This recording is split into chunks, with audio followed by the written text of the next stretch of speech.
इतनी तारीफ में, प्रशंसा में जो वर्ड कहे हैं, उसका शायद मैं उसका 1/4 भी हकदार शायद नहीं हूँ, ऐसा मुझे लगता है। और मुझे ये जो, जहाँ तक मुझे पता है कि मुझे ये बताया था नरेश ने कि वहाँ पर हमारे बहुत सारे नए साथी हैं, है ना? जो कि मैं यहाँ करके उल्टा देख रहा हूँ एक्चुअली। सारे वरिष्ठ साथी हमारे जिन्हें पूरा अनुभव है संस्कृति के बारे में, सांस्कृतिक आंदोलन के बारे में, अब उनके लिए, उनके सामने मुझे बोलना, आई थिंक अपने आप को मैं बड़ा असहज सा महसूस कर रहा हूँ, हाँ, कि सांस्कृतिक आंदोलन दरअसल क्यों जरूरी है। सीनियर तो लोग पिछड़े हुए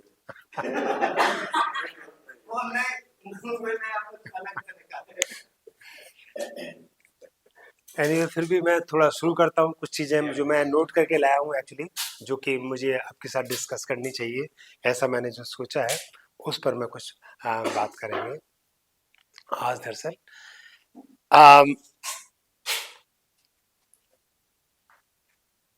मैं यहाँ से शुरू करता हूँ, मैं थोड़ा सा रिवर्स करके। प्रेमचंद को हम सब ने पढ़ा होगा डेफिनेटली। प्रेमचंद को बिना पढ़े तो हिंदी साहित्य को हम समझ ही नहीं पाते, क्योंकि उन्होंने नई दिशा दी, नई तरीके का नया मुहावरा दिया, उपन्यास के लिए, कहानी के लिए, लिटरेचर के लिए, लेखों के लिए डेफिनेटली। तो जब हम नुक्कड़ नाटक की बात करते हैं, सांस्कृतिक आंदोलन की बात करते हैं, तो वो सांस्कृतिक आंदोलन मेरे ख्याल है, अगर हम यहाँ से लेके जाएं, जो गोदान में एक कुछ रेफरेंसेज हैं, गोदान के अंदर जब वहाँ पर गोदान में जो जो ठाकुर है, जब गोबर बाहर से लौट के आ गया है और शहर से लौट के आ गया है, आने के बाद गांव में जिस तरीके की जो वहाँ पे क्रूरताएं हैं, जो दमन है, शोषण है, उसके शिकार लोगों को, जो कि जो होरी जो है खुद अपने आप में, होरी, धनिया, जुनिया, सब लोग ये शिकार हैं सारे के सारे, है ना? तो उन सब पूरा गांव शिकार है उन उन झिंगुरी सिंह का। तो झिंगुर सिंह का एक्चुअली जो वो घर में आकर के वो प्रहसन, एक तरह से नाटक करते हैं, उसे नकल कहते हैं। वो प्रेमचंद ने नकल कहा है, अच्छा नकल करते हैं। तो नकल करने वाले बड़े कलाकार है वहां के गांव के। तो देखिएगा उन्होंने जो उनकी वो जो नकल है, मैं थोड़ा सा वो नकल पढ़ूंगा उनके बारे में, जो जो प्रेमचंद का ही भाषा है, प्रेमचंद की भाषा है, वहां से शुरू करेंगे। क्योंकि जब हम कहते हैं कि नुक्कड़ नाटक की बीज कहाँ से आए, सांस्कृतिक मूल्यों के जो जो जिस सांस्कृतिक आंदोलन की जरूरत की बात हम कर रहे हैं आज, वो कहाँ से चल रही है और कैसे जन जन में बसी हुई है, वो शायद उसके बीज वहां हमें अच्छे से दिखाई देते हैं। ऐसा नहीं है कि प्रेमचंद का ही है, इससे पहले भी हम मैक्सिम गोर्की में भी जाते हैं, तमाम तरह के और राइटिंग्स में भी जाते हैं, वहां भी हमें बहुत सारी तरह दिखाई देते हैं। तो गिरधर एक किरदार है, एक जो इंसान है वहां पे। गिरधर बड़ी अच्छी नकल करता है, बहुत अच्छी नकल करता है। गिरधर झिंगुरी सिंह का रूप धरे अपनी मंडली के साथ खड़ा हुआ, तो लोगों को खड़े होने की जगह भी ना मिलती थी। वही खलवाट, हजारों लोग हैं वहां पे देखने के लिए, वही खलवाट सिर, वही बड़ी बड़ी मूछें, वही तोंत, बैठे भोजन कर रहे हैं, और पहली ठकुराइन बैठी पंखा झल रही है।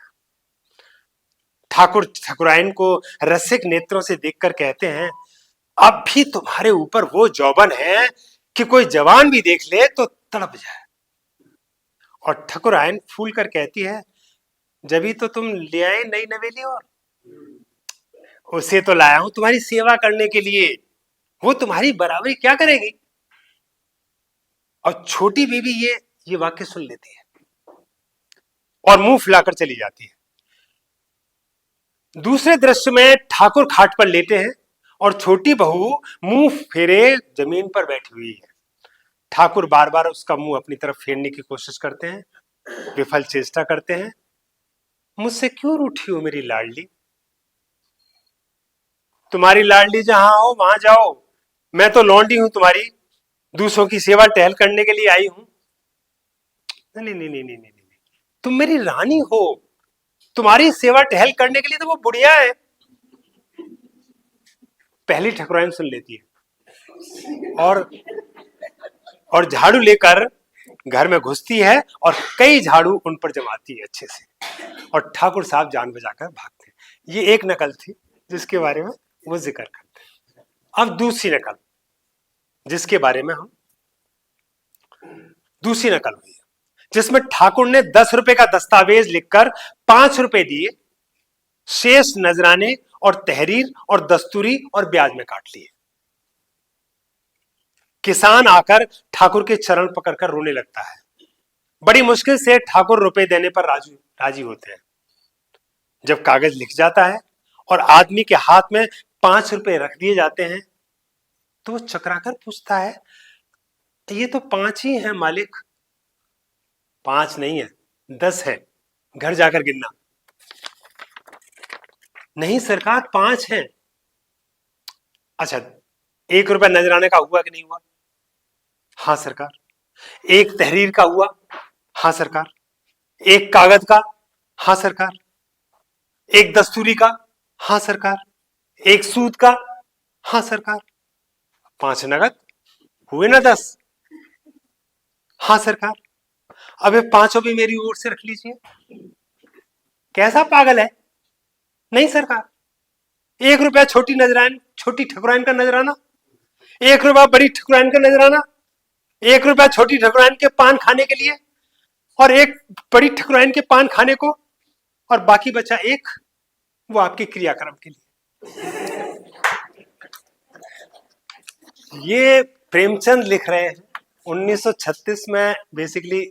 जब वो, तब तक तो आ चुका था उपन्यास, 36 में तो उनका, हाँ, प्रगतिशील लेखक संघ में। जब प्रगतिशील लेखक संघ 1932 में बनता है, 1936 में बनता है हिंदुस्तान में, और मुल्कराज आनंद और ये अपने नहीं, अरे नूर जहीर के फादर, क्या नाम है, क्या नाम था उनका, एनीवे मैं अभी याद आ जाएगा मुझे, जस्ट स्लिप।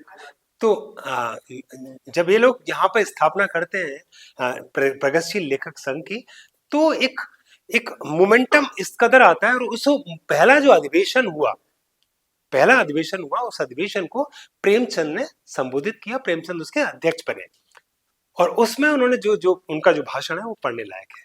तो वो संस्कृति को समझने के लिए और सांस्कृतिक आंदोलन को समझने के लिए एक्चुअली वो लेख भी बहुत इंपॉर्टेंट है। उसको हमें पढ़ना चाहिए, वो उपलब्ध है। अब आते हैं सांस्कृतिक आंदोलन के बारे में, जो हम जिस सवाल पे, ये सवाल बहुत ही इम्पोर्टेंट सवाल है, जिसको आज यहाँ पे एक्चुअली डिस्कशन के लिए रखा गया है कि सांस्कृतिक आंदोलन क्यों जरूरी है।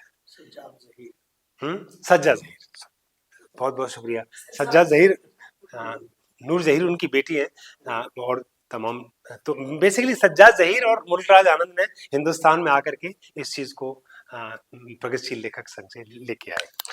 अब जब हम बात करते हैं सांस्कृतिक आंदोलन की, तो पहले हम ये समझ लेते हैं कि संस्कृति क्या है, क्योंकि संस्कृति के जो मायने, जो तहजीब है, जो चाल चलन है, जो मेरा बोलना है, उठना है, भाषा है, किस तरीके से संबंध बनाना है, एक दूसरे के साथ रिलेशनशिप डेवलप करनी है, तो तमाम चीजें, तो ये सारे के सारे ये जो संस्कृति है, ये संस्कृति बेसिकली एक नदी की तरह है। संस्कृति हमेशा एक नदी की तरह होती है। नदी जिसमें कि फ्रेश वाटर बहता है, ताजा पानी बहता है। नदी वो नदी नहीं जो कि एक खड्डा बन गई है या रुका हुआ पानी है वहां पर। संस्कृति हमेशा एक बहता हुआ पानी है, जिसमें तमाम तरह की चीजें जुड़ती हैं, नई चीजें जुड़ती हैं, और पुरानी चीजें, वो चीजें जो कि अप्रासंगिक हो गई हैं, वो पीछे छूट जाती हैं, प्रासंगिक चीजें आगे चलती हैं। तो इस तरीके से संस्कृति को लेकर के और संस्कृति कभी ठहरती नहीं है। अब मैं अगर आता हूं सांस्कृतिक आंदोलन की बात, तो बेसिकली सांस्कृतिक आंदोलन किसी समाज की आत्मा को जीवंत करने का एक माध्यम है कि किस तरीके से उसको कला, साहित्य, रंगमंच, इन सब चीजों के जरिए, अपनी अभिव्यक्ति के जरिए किस तरीके से उस समाज को की चेतना को जागृत कर सकते हैं और उसको जीवंत बना सकते हैं। ये सांस्कृतिक आंदोलन का काम है, जो सांस्कृतिक आंदोलन हमारे इर्द गिर्द होता है और उसकी हम जरूरत महसूस करते हैं। इसके बेसिकली कुछ बिंदु हैं जो मैंने बात करने के लिए चूज किए हैं। वो है, पहला बिंदु है सामाजिक चेतना का विकास। बेसिकली अगर देखें कि सामाजिक चेतना का विकास जो है हम किस तरीके से करते हैं साथियों के साथ, अपने साथियों के अंदर बेसिकली, तो इसमें अच्छा एक चीज मैं और आपसे प्लीज रिक्वेस्ट कर लेता हूँ, प्लीज आप इसमें जोड़िएगा बहुत सारी चीजें। मैं इस तरह का बिल्कुल नहीं हूँ, मतलब आई थिंक ये इस तरह की कोई नहीं है कि मैं अल्टीमेट चीजें दे रहा हूँ, नहीं, इसमें तमाम चीजें मैं भी सीखने के लिए आया हूँ आप सबसे, और आप भी प्लीज उसमें ऐड ऑन कीजिएगा जहां जहां आपको लगती है चीजें। ये इंटरेक्टिव रखें सेशन, मेरे नरेश से भी यही बात हुई थी कॉमरेड से कि हम एक इंटरेक्टिव रखें सेशन बातचीत का, वो ज्यादा अच्छा होगा कि कौन बहुत सारी चीजें आपसे भी मैं सीखूंगा। तो जो सामाजिक चेतना का जो विकास होता है वो तमाम तरह की चीजें, तमाम तरह के गीत हैं, नाटक है, राइटिंग है, कविताएं हैं, तमाम तरह की चीजें हैं जो कि इन चीजों को हमें आगे लेके जाता है ना। और रही बात जब जब हमारी सामाजिक चेतना जो है, जब हमारी एक स्तर पर पहुंचती है और सामाजिक चेतना का जो स्वरूप है, वो सामाजिक चेतना का स्वरूप हमारे हमारे राइटिंग से, हमारे परफॉर्मिंग आर्ट से, तमाम तरह की आर्ट से, परफॉर्मिंग आर्ट, विजुअल आर्ट या लिटरेरी आर्ट, इन तीनों चीजों से हमारा निकल के आता है और हम उसमें अपनी आवाज को उठाते हैं। अपनी आवाज को बेसिकली किस तरीके से हम अपने अपने स्वर को वहां पे जीवंत करते हैं और उससे फिर हम अपने मोमेंटम को एक दिशा देते हैं। दूसरा आता है प्रतिरोध का माध्यम। जो प्रतिरोध के माध्यम की हम जो बात कर रहे हैं, यही सारी सारे प्रतिरोध के माध्यम है। जब हम कहते हैं कि जैसे जिस तरीके से प्रतिरोध का माध्यम अब यहाँ पे आता है, जब हम बात कर रहे थे अभी जो प्रेमचंद का जो गोदान है, क्या गोदान से पहले प्रेमचंद नहीं बात कर रहे हैं? बहुत सारे उनके और राइटिंग्स में भी देखिएगा, और राइटिंग्स में देखिएगा, है ना। कफन है, कफन का एक छोटा सा अगर एग्जांपल लें तो किस तरीके से वो आलू खाने के चक्कर में उसकी बीवी जो है अंदर तड़प रही है ना, प्रसव में वो पीड़ा, हाँ, लेकिन आलू वो ये बाप ना खा जाए इसलिए उसे भेजता है, अंदर भेजता है और वो जाने को तैयार नहीं की सूरत। तो वो किस तरीके की सामाजिक आर्थिक विषमता को हम वहां पे उन कहानियों में देख पाते हैं, और इसकी अभिव्यक्ति प्रेमचंद इस तरीके से कर रहे थे। तो ये प्रतिरोध जो है आज का जो दौर है, उस आज के दौर में बेसिकली हम अभी आते हैं कि जब हम बात करेंगे कि आज के प्रतिरोध में और आज से 100 साल पहले के या 90 साल पहले के प्रतिरोध में क्या फर्क था, और तब के हालात में और आज के हालात में कि क्या वाकई कोई फर्क आया है। तो उन सब चीजों को भी अभी हम ऐसे थोड़ा करने की कोशिश करेंगे। तो प्रतिरोध के माध्यम में बेसिकली अगर हम देखें तो जो प्रगतिशील लेखक संघ बना 1936 में और 1943 में बना आईपीटीए, इप्टा बनता है। इप्टा का जो है बेसिकली जो स्वरूप था वो निकल के जो आया था कि किस तरीके से साम्राज्यवाद का विरोध, उन अंग्रेजों का विरोध जो कि शोषण का पूरा एक अड्डा बने हुए थे, शोषण करते थे, एक्सप्लॉइट करते थे और उस व्यवस्था को बनाए रखते थे, जो व्यवस्था हमें दमनकारी प्रवृत्ति, फ्यूडल सोच, सामंती व्यवस्था को उन्होंने पूरी तरह से पुष्ट किया, क्योंकि उनका उद्देश्य वहाँ एक हेल्दी कल्चर डेवलप करना नहीं था। उनका उद्देश्य कुछ और था। यहाँ से यहाँ से सारी चीजें लीजिए और कहीं आप तमाम तरह का उनका शोषण करते हुए आप लेके चले जाइए। यहाँ पे अगर उस तरह की चीजें उस समाज के बारे में शायद उन्होंने उस तरीके से नहीं किया, तो उसके जो प्रतिरोध का जो मामला था, तो यहाँ पर आईपीटीए इप्टा जो लेके आता है, इप्टा इस मोमेंटम को किस तरीके से लाता है इस पर अभी हम बात करेंगे। पर प्रतिरोध जो है बेसिकली यहाँ से तब से इप्टा के बाद के तमाम इप्टा के बाद तमाम तरह के मोमेंटम पैदा होते हैं। परचम बनता है, जननाट्य मंच बनता है, आई मीन तमाम तरह की चीजें लगातार चीजें चलती रहती हैं और वो अपने अपने फॉर्म में आती हैं।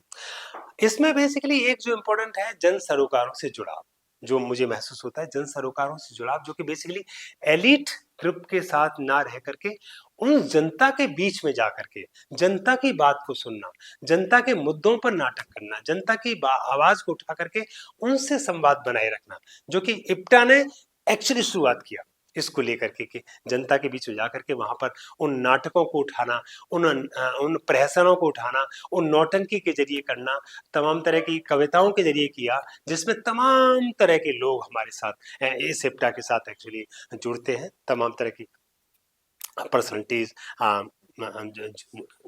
इसमें जाती हैं। तो बेसिकली जनता से सीधा सीधा संवाद करना, डायरेक्ट संवाद करना, ना कि सिर्फ सुनी सुनी बात को हमने लिख दिया या उसको खेल दिया, नहीं, जिनके बारे में खेला है उनके बीच में जाकर के हमें खेलना है और उस पर हमें फिर संवाद बनाए रखना है उनसे। इस पे बात किया। एक है बेसिकली सांस्कृतिक पहचान और विविधता की जो एक्चुअली रक्षा करना एक तरह से। इसमें हम बात करें कि सांस्कृतिक पहचान, यहाँ पर डाइवर्सिटी है। हिंदुस्तान में एक रूपता नहीं है, कभी भी नहीं रही। आज का जो स्वरूप है, किस तरीके से एक रूप करने की कोशिश की जा रही है, एक रूपता न कभी रही है न रहेगी। हिंदुस्तान की मिट्टी है ऐसी, यहाँ विविधता रही है और विविधता की को संरक्षित करते हुए बेसिकली तमाम तरह की भाषाओं, बोलियों, लोक परंपराओं, है ना, उन सब चीजों को उन सब चीजों को प्रोटेक्ट करना, उन सब चीजों को लेकर के चलना और उनको बचाए रखना बहुत जरूरी है।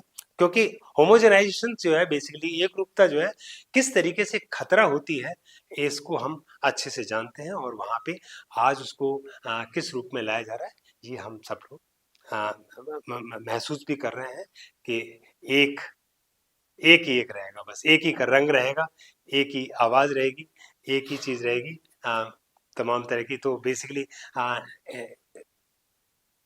एज ए टीचर मैंने जो महसूस किया कि जब चीजें हम एक रूपता की बात करते हैं तो क्लासरूम में एक आ जाते थे, अच्छा तो मैंने तो क्लास में सबको पढ़ा दिया। मैं भाई द मैथमेटिक्स का टीचर रहा हूँ। मैं जब पढ़ा दिया, मैंने तो सबको पढ़ाया, ये कर गया, ये कर गया, ये कर गया, ये कर गया, बस है। बाकी को नहीं आया तो मैं क्या करूं, मैंने तो करा दिया ना। जब ये 4 बच्चे कर गए, 6 बच्चे कर गए, बाकी के नहीं कर रहे, ये सारे नाकार हैं, सारे के सारे नाकार हैं, ये करते ही नहीं, नालायक है। अब ये भाषा कहां से आ रही? क्या वाकई वो नालायक है? वाकई वो नाकार है? या उनके बीच में और मेरे बीच में, उनके और मेरे बीच में गैप है, जिस गैप को मैंने नहीं भरा है। ये जिम्मेदारी मेरी थी, जिम्मेदारी उस बच्चे की नहीं है जिसको समझ नहीं आया है।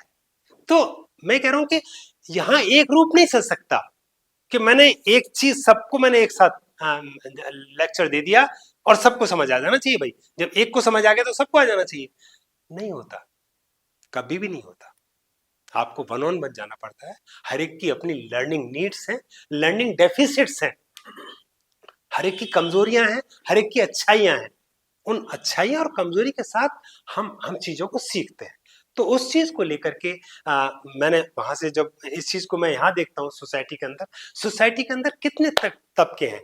जब हम बात करते हैं इक्विटी और इक्वलिटी, इक्वलिटी और इक्विटी में यही फर्क है एक्चुअली। देखिएगा, हम इक्वलिटी की बात करते हैं, अरे सब समान है हमारे लिए, हाँ, समान संहिता होनी चाहिए, समान आचरण संहिता होनी चाहिए।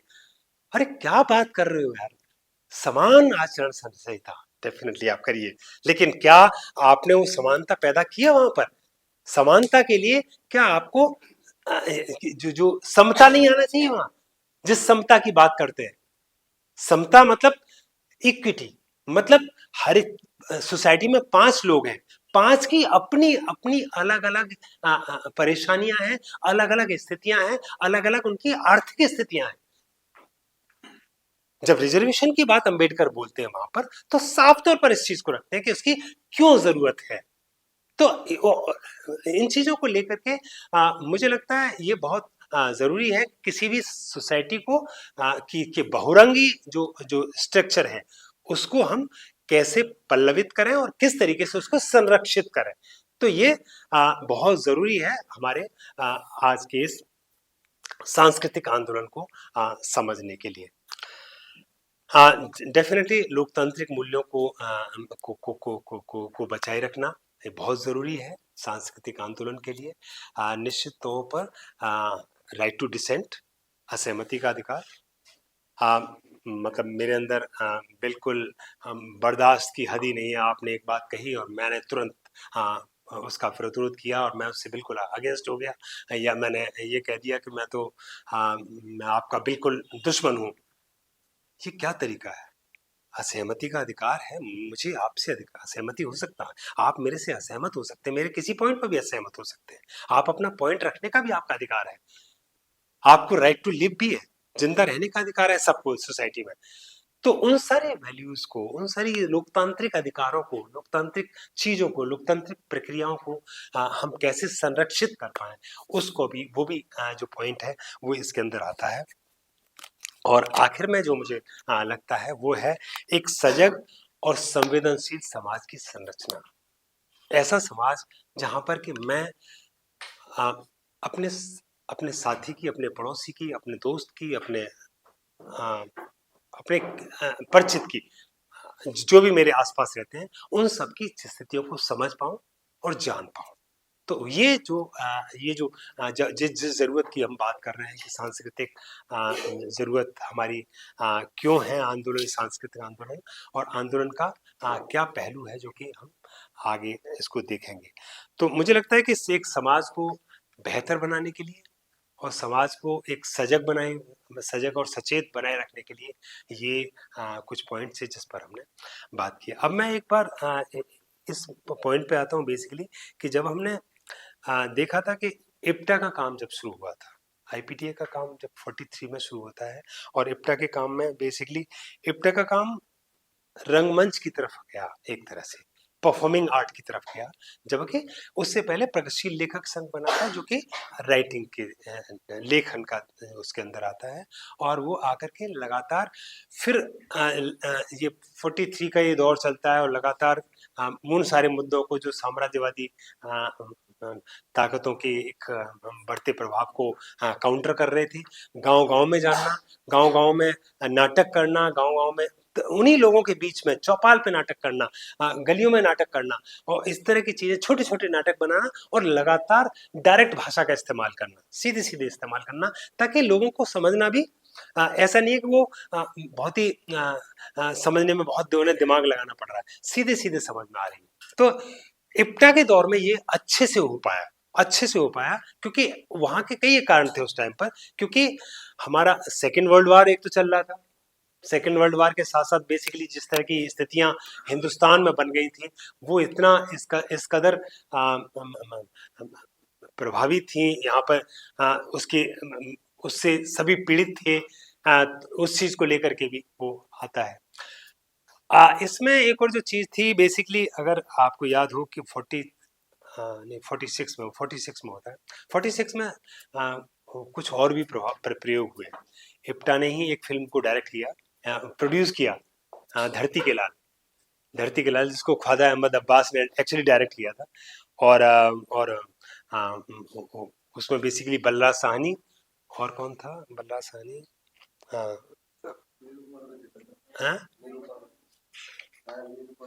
नहीं, बलराज साहनी, शंभू मित्रा, नहीं, निरूपा राय तो बहुत बाद में आती है। हाँ, तो ये इप्टा ने एक्चुअली, उसको इप्टा ने बनाया, धरती के लाल आप देखिएगा, हाँ, इप्टा के एक्टर थे, है ना। ऐसे ही एक फिल्म थी जो कि बेसिकली नीचा नगर है। ये दो फिल्में बड़ी 1946 की हैं, 1946 की, और बहुत ही इंपॉर्टेंट फिल्में मानी जाती हैं। आप देखिएगा, इंटरनेट पे मौजूद दोनों फिल्में मौजूद हैं। तो इसमें बेसिकली ये उसमें भी ख्वाजा अहमद अब्बास थे, और उसको बेसिकली किस तरीके से उस फिल्म के अंदर, तो कहने का मतलब है कि हमारा रंगमंच ही नहीं, रंगमंच से निकल करके किस तरीके से संगीत भी जाकर के लोगों के बीच में गीत ले जाना, गीतों के जरिए कुछ जागृति फैला रहे हैं लगातार, उन सारे लोक तत्व, और वो गीत लिखे जा रहे हैं उस लोक संगीत के आधार पर, तो लोगों को वो यूं करके याद हो जाते हैं, है ना। तो और वो उनकी जबान पे चढ़ जाते थे, है ना, उन चीजों को लेकर के। और उसके साथ साथ उन्होंने एक जो फिल्म का जो जरिया आया, फिल्म को जिस तरीके से उन्होंने अपनाया, वो भी एक अपने आप में अनूठे एक्चुअली प्रयोग हुए। मुझे याद है कि एक्चुअली एक अम, इप्टा का जो था, जो एक नाटक था शील जी का, शील जी पर मैंने एक किताब लिखी है एक्चुअली,